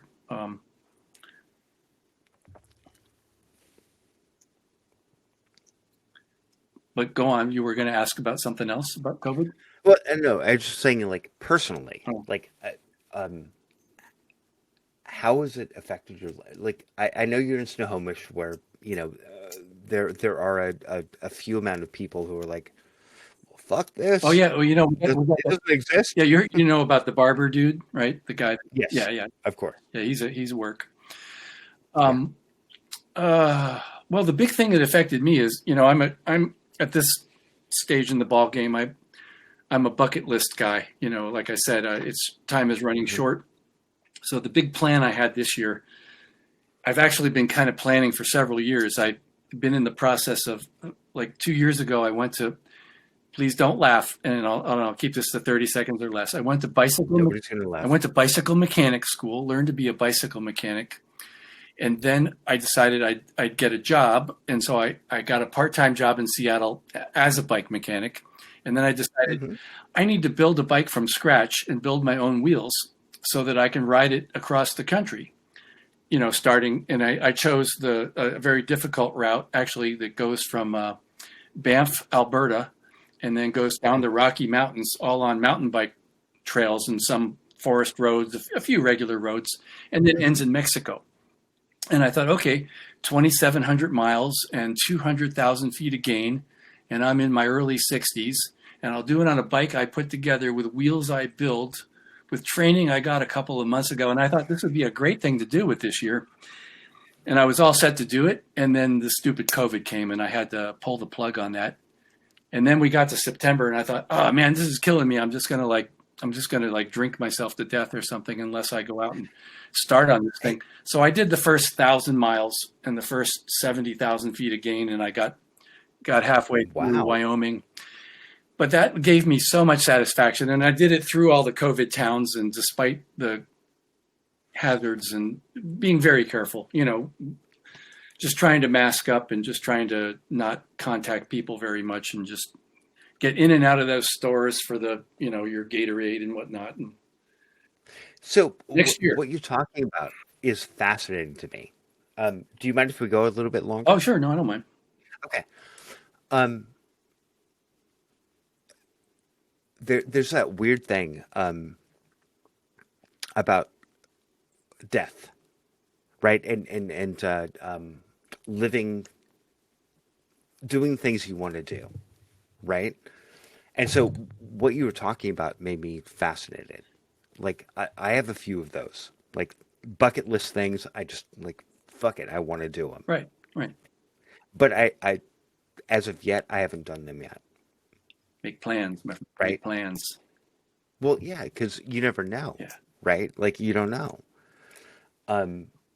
And You don't know, some of my, but we do know that it's going to happen. You know, that's, well, you yeah, know, no, I mean, we're all going one to die. species on this earth that kind of has an idea what's coming, you know?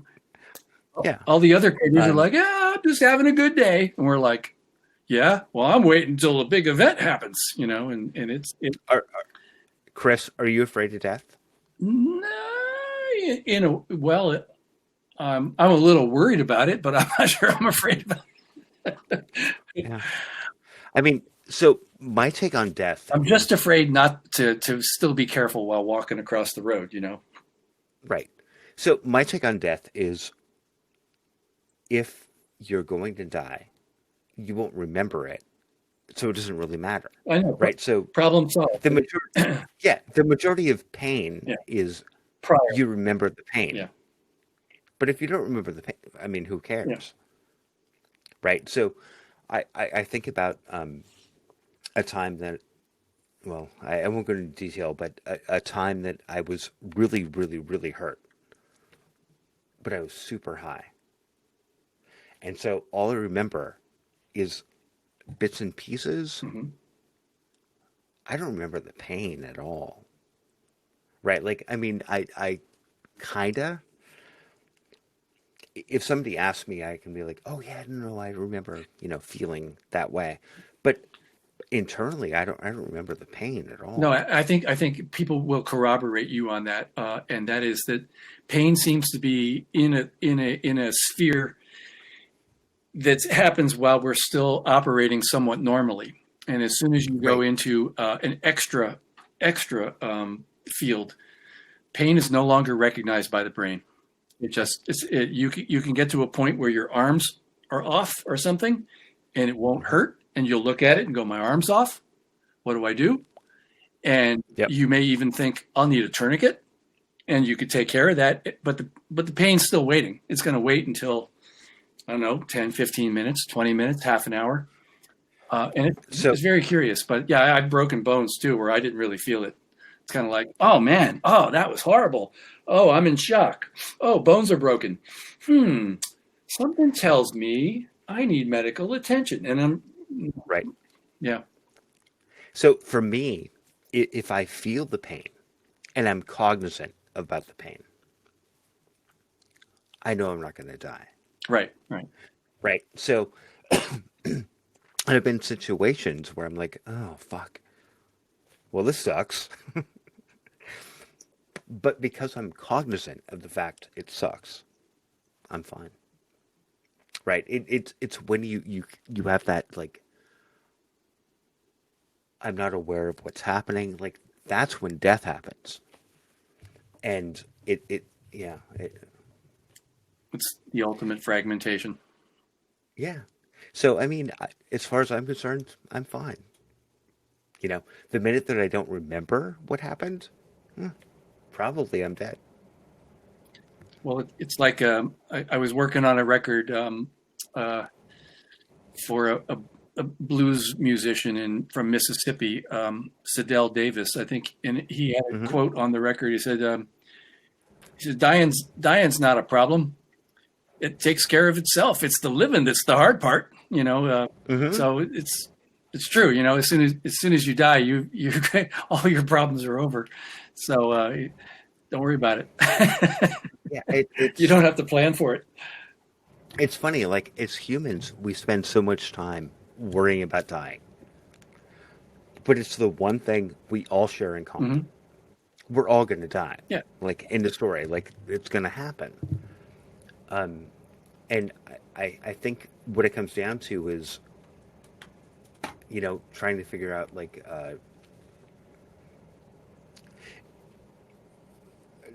do you want to make it a do you want to make yourself a banner? Like, yeah, like Chris Glenn, like, yeah, yay.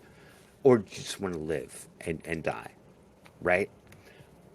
That's kind of where we I are. guess you got three choices. You can just sit there waiting for it. You can accelerate it, or Right. or you can say, I'm going to just live a bunch in the meantime. I'm going to squeeze a bunch of. I'm going to try to pack a bunch of shit in my schedule here right now. And I think that seems to be the pragmatic choice. It's like, we might die tomorrow, and we certainly could if we help ourselves. But if we do none of that, then what are the other choices? Well, you could explore all of the venues and possibilities, which are seemingly endless. Oh, well, that sounds like it might be Right. the right thing to do. I mean, I do what I do, Mhm. and I know it's not healthy, but I've reached that point of not really caring. Well, You know what I well, mean? there's Like, that. We all kind of want to die a little bit every day. You know, well, of course. everybody does things that they know. Well, this isn't in my best interest, but at this moment in time, Yeah. it is my option, and I shall take it. Right. And so, So I'll offer up one word: counteraction. Right? uh-huh. And that's kind of what I've done is I've had a few bad habits along the way myself, and I've Hmm. encountered little warning signs or little signs that say, "Hey, look, you're on a hill and you're sliding down it." And I would go, "What do I need to do not to go down that hill?" Sure. And usually the answer is, "Oh, you do something that's very very difficult to do, requires a lot of discipline, and you don't want to do." And I think, what are the other Right. options? And the one option that I keep employing is exercise. It's like and diet. So Yeah. if I can That. eat well and I can exercise, then I feel like I might have a little bit of permission to play around on the weekends, if you know what I mean. No, of course, Yeah, of course. So let me ask you a question, Chris. Do you have kids? yeah, yeah. Two, How many? two. Two. Okay. And my wife and I, we've raised them. They're old now. My son is 30. My Nice. daughter's 27. Um, Perfect. so So, do you think so one thing I'm really drawn to is legacy, mhm. right? So, um, here's an example. My kiddo like playing the Ramones records, right? And I was like, oh my god, right? So he's 19. Like he should have been listening to it 10 years ago, but whatever. I'm like, okay. Um, Well, you got to remember, it's not part of a social phenomenon now like it was for us or you, true. me, or the Ramones. Again, it's this music for a lot of younger people is especially when they get it out of their dad's record collection is it's valuable and it's interesting, but it's not what all his friends are doing right now. So Right. Right. So, I mean, the one thing my kid did, which I found really interesting, because he's never been interested in music before, is I called him 2 days ago, and he was listening to Rocket to Russia mhm. as I called him. So I was also listening to Rocket to Russia at the same time, and so we talked for a few minutes, and he was like, "I've been up all night listening to this record,"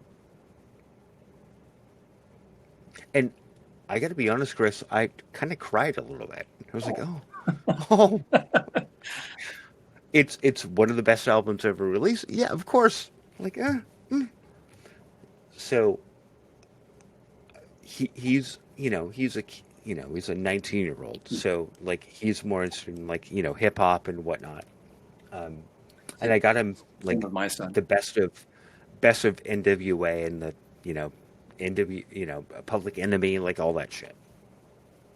But he chose the Ramones album, and like that's what he was listening to. And I was like, oh, I mean, yeah, it was cute. So 2 days later, I get a text from him, and he's like, all it said is, Sheena is a punk rocker, exclamation point. Hmm. And I was like, You got it, kid. Yes. And what's funny is, that was a decade before me, right? So it's like, that, me, now my kid, who's, at least a generation, ahead. It's fascinating, right? Like, I mean, just let these kids go with their music, you know? Um, yeah. So, Chris, before I let you go, I got to ask a couple of questions, right? So, out of all the bands you worked with, which I know it's a huge amount, and even your website doesn't let in all of the bands you worked with, like not even I kind close. of have an aversion to being a name dropper. Like Well, that's fine. I've I lost don't want you to 10,000 gigs drop over the names. years. I used to give the studio tour, and the bands used to come in. Whenever you wanted to sell studio time, they'd be like, "Can we book a tour?" Oh yeah, you can book a tour. So you show everyone the studio, and then they'd say, "Okay, so now we got to know what are the bands that you've recorded." And then I'd be like, "Ah, oh, geez, it comes down to this." And I would always hate to name the bands, and then sometimes they say, "Can you play the bands that you've recorded?" And I, But that's not what I'm oh, asking. okay, yeah, no, No, I'm sorry, Glenn. no. What I'm asking is, what is okay? You don't have to say it by name. Um, is there a band you've actually done a mastering for where you're like, this is fucking heaven? Like, this is a great fucking band. And if you want to name them, go for it. But I bump into that situation a lot. I hear a lot of, and oftentimes it's a band that no one knows, or no one. but that's even better. Like, yeah. And then chances are I've already forgotten their name too. Hey, buddy, that's fine too. That's fine I'm too. trying to give you something here. Let's see. Let's see if we make it. If we say recently, maybe that'll help. Let's see. Fine. Recently. Uh, uh, Last 6 months. last 6 months. Anyone?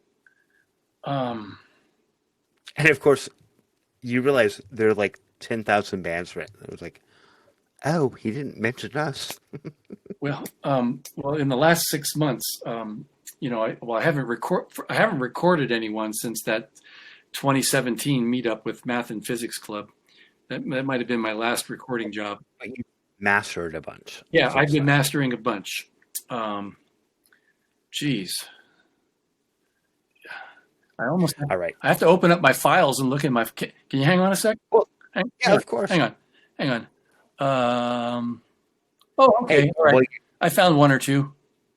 okay, perfect. Um, So while you're doing that, let's talk about your studio equipment. oh, okay. And I love your studio equipment because one of them is human with two ears. Oh, right, right. I love that Hmm. because that's something that people don't really get, right?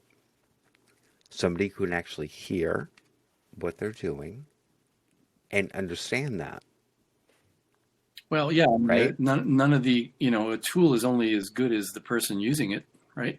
Well, yeah, So of course. it's just a not so subtle reminder that that there's a person that Yeah. hopefully can do their job. Well, Because people sometimes just get caught up in the equipment list. You know what people are. They're just very materialistic. well, yeah. I mean, like I remember 2 or 3 years ago, whenever it was, when I kicked a master to you, and you were like, oh, and I was worried. I was like, oh my God, it's going to cost like $5,000 or whatever. And you came back and you're like, oh, I'm not going to say how much, Yeah. but it Oh, was it's peanuts. Yeah, less. yeah, yeah. Um, and you're like, oh, it'll take 48 hours. I was like, okay, great. and got the music back and was like, oh my God, that sounds so much better. Right. And I think we did like a CD and vinyl, like master. And it was so fucking good, but you charge so little for that. Well, my hope is that I'll get more customers that way. And I know I say it kind of in a funny way, but I have always done that, Glenn. I've always kind of eyed the idea that you can basically undercharge a little bit and over deliver a little bit, and it will keep you supplied. In other words, you'll always have a steady stream. You'll always be building a bigger client base. Now, what could hurt you if you build a very big client base that's loyal, right? Okay, well, what can hurt you is that you're working for a little less money per hour. But, so what? That I would rather have a guarantee on the supply than being able to kind of like get one over on you today, Yeah, I mean, Kind of been my philosophy. Oh, part of the and I'm a problem. democratic socialist. Well, that's fine. I mean, part of the problem with that is you were literally like 20% lower, if not more, right? Hmm. So you had a lot of leverage to go way higher With on that. you, maybe somebody else, not so much. Then I have to put up with the fact that I'm going to lose just a few, based on the fact that I'm not very affordable, right? So, yeah, I know what you're saying. I could probably hit a price point a little bit higher and not damage myself too much, but it is what it is. Uh, If I, all if right. I So, raise my rate now, they're going to say, "What are you raising your rate now, asshole? After all these years?" I can't do that. all right, Chris, I have one more question, and that's it. And then we can, kill it. It's been good talking to you, Glenn. I have no worries about the Oh, questions. well, I'm fine. Like we're an hour and a half in. We're at least half an hour further than what I normally go. Okay. Um, Snohomish.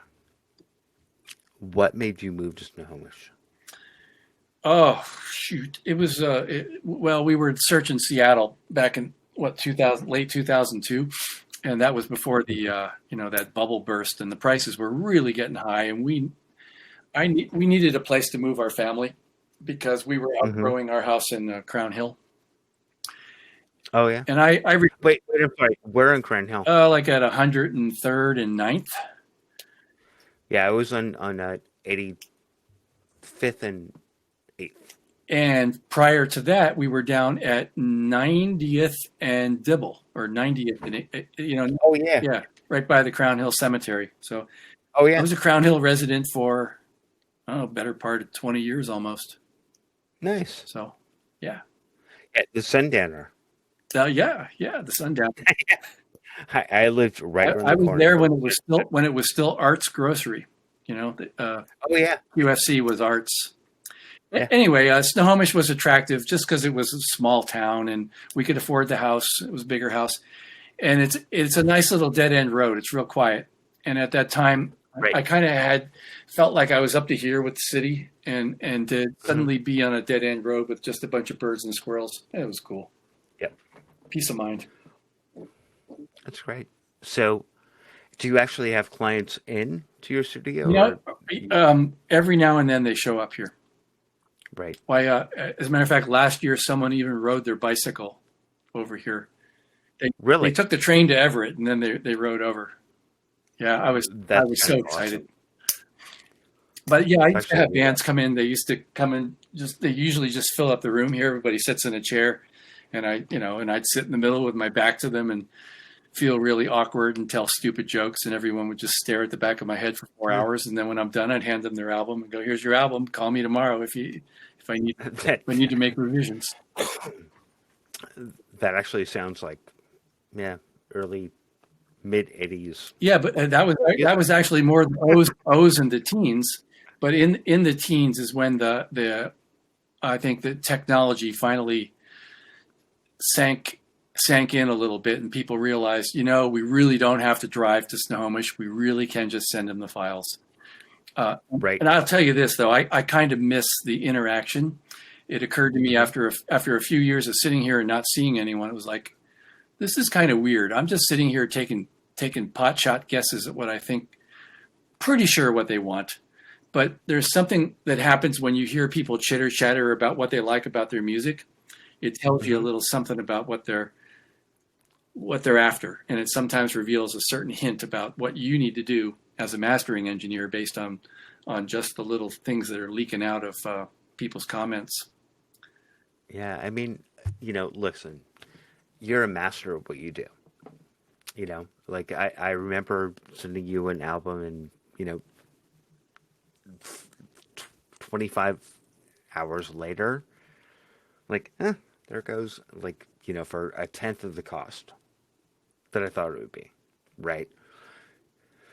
You're obviously a master at what you do. Well, thank you. I'm human. I make mistakes too. Try to keep them to a minimum. Well, of course.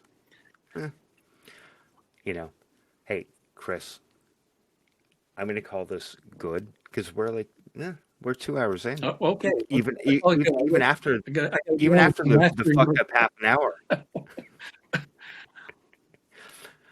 We could probably talk for another 2 or 3, but why don't I bring you back? Yeah, and we can talk about do another 50 episodes, and then you come back to me, find out how things are going. You can check back with me after I finished off the rest of the Great Divide mountain bike route this year. Oh, that would be awesome. I got to get to Mexico. Awesome. Hey, Chris, you're a rock star. Oh, thank you, Glenn. No, literally, rock star. Cheers, brother. Okay. Thank you. Thanks, Glenn. Bye. Bye-bye.